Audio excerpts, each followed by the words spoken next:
data suggests is that it is more transmissible, it is spreading more rapidly, and it is gradually becoming a dominant variant as far as COVID-19 is concerned. But the data also suggests that it is not causing more severe infection, it's not causing more hospitalization.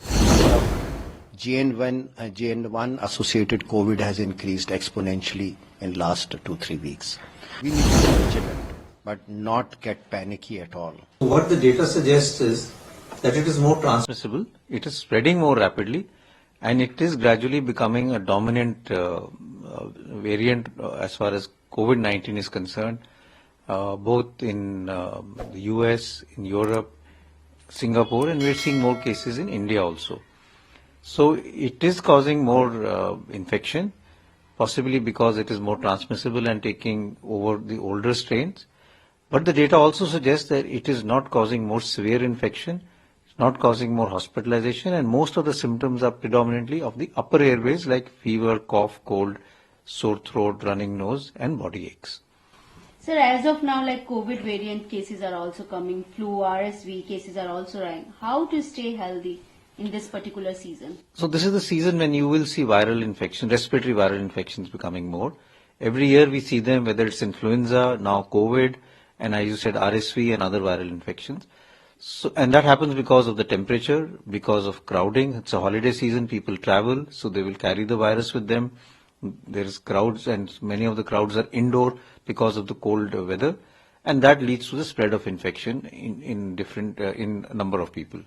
So I would say what we need to do is, first of all, COVID appropriate behavior.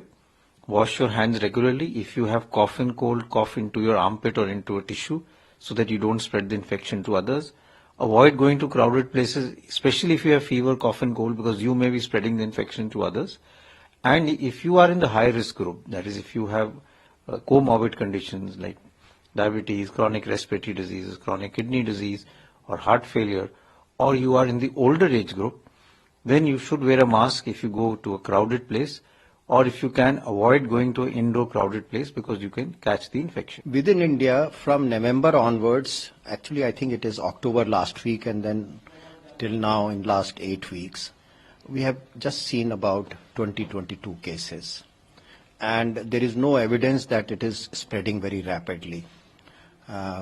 As all of us are aware that most of the cases are in Goa. And this is festival time, this is vacation time, so there is a lot of crowd going to be there.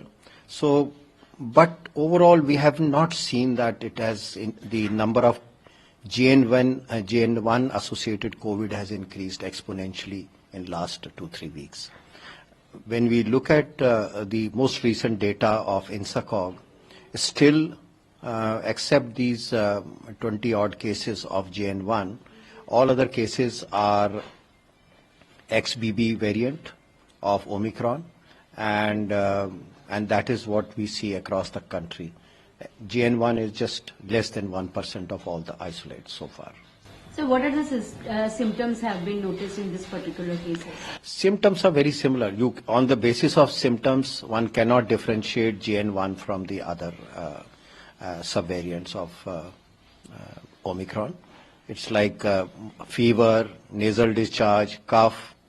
There can be occasional diarrhea also, severe body aches, and usually it recovers in 2 to 5 days. So what about hospitalization? There is no increase in hospitalization. Recently, the number of cases have certainly increased. The testing has also picked up, and we see that the number of cases are more. Currently, we see a lot of cases in Kerala, but I must also state that in other states where testing has increased, recently we are seeing more number of cases of positives there also. So, but there is no concomitant increase in hospitalization or severe disease, need for ventilation or deaths because of this. Sir, at this stage, how worried we should be? I would like to assure everybody that we need to be vigilant, but not